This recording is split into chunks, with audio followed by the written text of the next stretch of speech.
Hey guys, so I have some pretty cool stuff on the way, but in the meantime, I thought, you know what, let's try something a little different.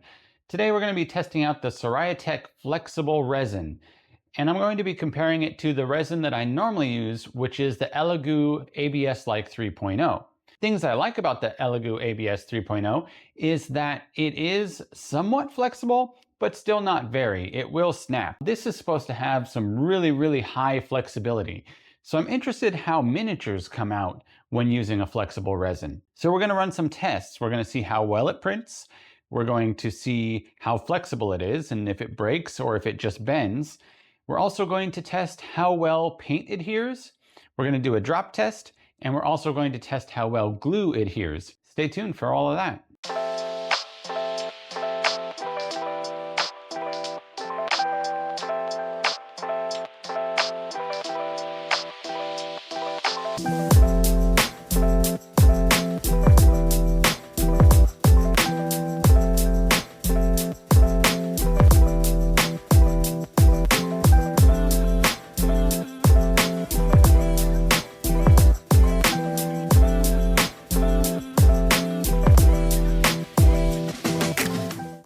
Okay, so I have my prints all set up right now.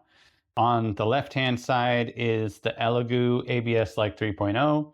On the right-hand side, we have our Siraya flexible resin.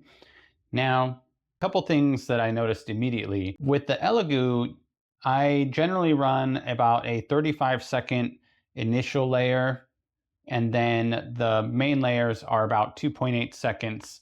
I find that works best for the Elegoo ABS-like 3.0. However, with the Siraya flexible resin, they recommend starting out with an exposure time of 60 seconds for your initial layers, and then 7 seconds for your intermediate layers. And that actually is quite a bit longer than I thought it would be. It says obviously start there and make any adjustments accordingly, so that's where we're going to start. It says on the bottle, best to print above 20 degrees Celsius. However, I noticed on their website, it did recommend 25 degrees, and we are currently at 25.8. So, all right, we'll come back and see how these turn out later.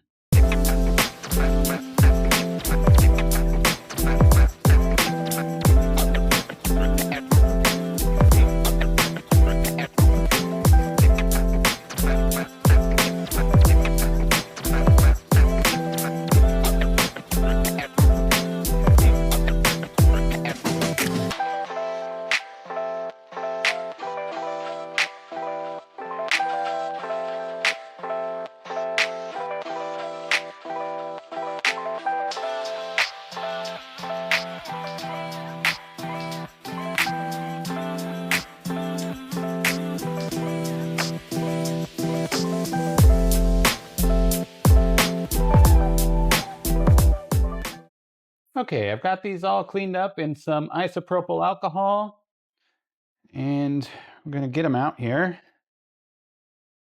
Try not to do my drop test early. The Elegoo is this one here, and this is the Siraya. So let's compare removing the supports. So the Elegoo, they come off pretty easily and pretty cleanly. You can see there's a little tiny bit of cleanup that you might want to do before painting. Overall, I really like how the Elegoo supports come off. Now let's look at the Siraya. And okay, I notice it's a little more difficult, but not much. And we're looking here, there's a tad bit more cleanup that would need to be done on this model before painting. But there's not really any damage. There's just tiny little nippling going on there, but that can be taken away with some light sanding. So the reason why I printed this piece is for the flexibility test. As you can see, that blade is pretty thin, and it normally would not take much to snap this off. Now, obviously, I don't have any type of device that is going to measure how much force this takes before it snaps, But let's just see how easy this blade snaps off. So if you saw that, there was some flex before it ultimately broke. Now let's look at the Siraya Tech. I'm going to pull it at the same spot and we'll see. Okay, it eventually did snap, but it definitely flexed quite a bit more. By the way, these components will be going into my Bash Bits bags, so if you think you can use these in some models, maybe get some of these blades or whatever, pick up some Bash Bits bags. Okay, so the reason why I printed these parts was for the drop test. I haven't cleaned off all the supports because I figured that doesn't really matter. But something interesting happened. When removing the supports, both of them broke at the exact same place.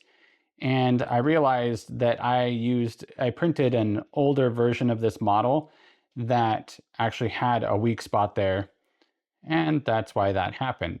However, these do have some pretty thin joints, which I figure are good for drop testing. So if I drop this from a height and it snaps off at one of these joints, if it hits like on the ground here and it shatters or snaps, this would be a good indication as far as drop testing.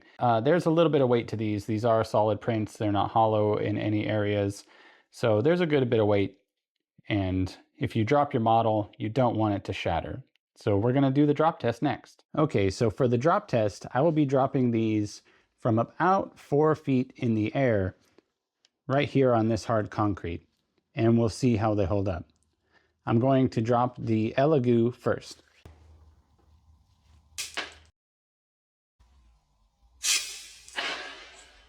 And now the Siraya Tech.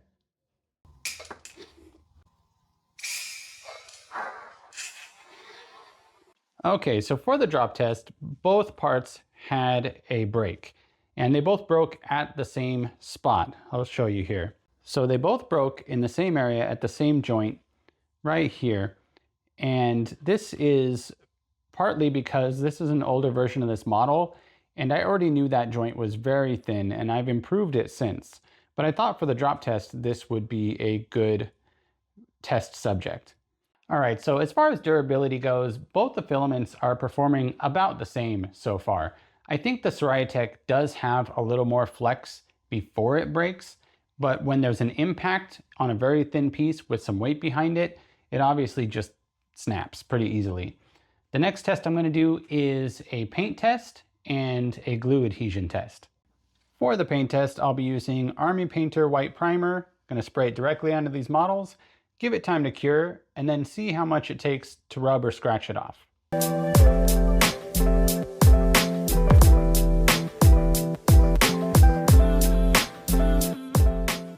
I'm going to leave these exactly where they're at so I remember which one is which when we come back. So these have cured out here for about an hour now. It's in the 70s in my shop, which is perfectly fine for painting, but I decided to add a little heat just to increase the speed of the cure time. This is the Elegoo model, and I have a toothbrush here, which has extra stiff bristles. This is what I use a lot for cleaning my resin parts.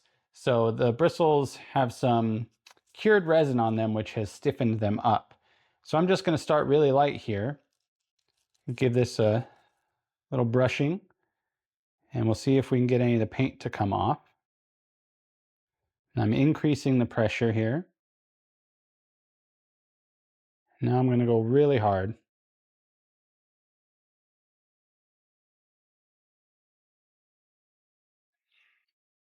Okay, so I would say that paint is holding up really well. Next, I'm going to hit it with some steel wool, see how it holds up to that.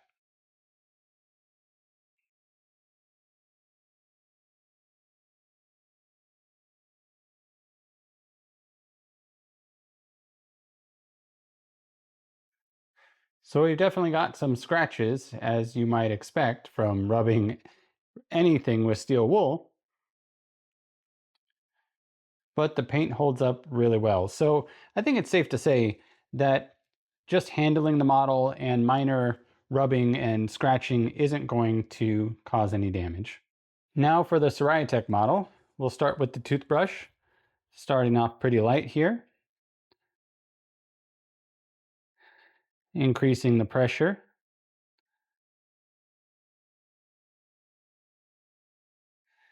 And then we're going to go really hard.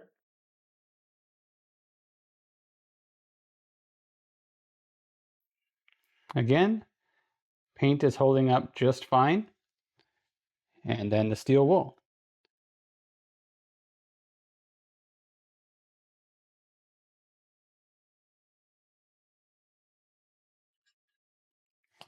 And we're basically seeing the same scratches that you would expect after rubbing something with steel wool. Grabbed a couple of the support structures because they have a very flat, smooth surface. And that way I can glue a magnet on here, and then I can apply some lateral pressure and see how much that takes to break it off.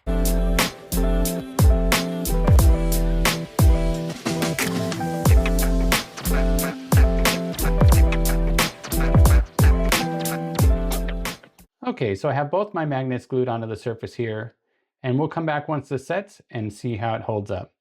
All right, for the glue adhesion test, I'm going to just take this tool and I'm going to start pressing. And boy, there's that on there.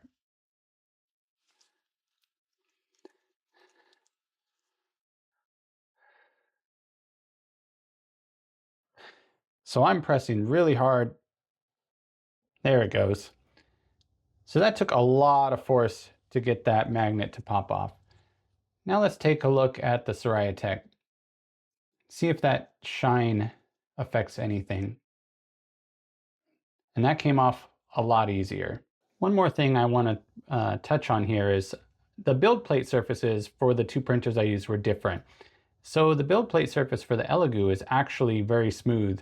So you can see there's not really a lot of texture aside from residue on there. The Siraya, it actually has a textured surface. So you would think the glue would have actually adhered better, but it came right off. Okay, so I know these tests weren't exactly that scientific. However, I think it gives you kind of a good enough idea of the differences between these two filaments. One thing I want to point out is that the Siraya flexible resin is actually not their most flexible resin. It's listed with their most flexible resin, but the gray doesn't come in the really flexible one like I thought it did. So this one does have more flexibility than the Elegoo, but you can't really flex it and bend it like some of their other resins suggest. So perhaps in a future video, I will get one of their really flexible resins and see how that performs. As far as the glue adhesion test, on closer inspection, it seems that the magnet smooth surface was the culprit in the adhesion problems. The glue itself held perfectly fine, and you can see that it separated between the magnet and the glue, not the resin and the glue. Overall, I would say the Siraya resin is actually a little bit more durable than the Elegoo ABS resin, and it does have slightly more flex. As far as the impact goes, it's kind of hard to tell when you're dealing with a part that is kind of meant to break. But nevertheless, I felt that it would be a really great indicator of the strength of the Siraya if it didn't break at that very thin point. So hopefully you guys found this video informative. I'm going to put a link in the description for both of the resins featured in this video. And until next time, I'll catch you later.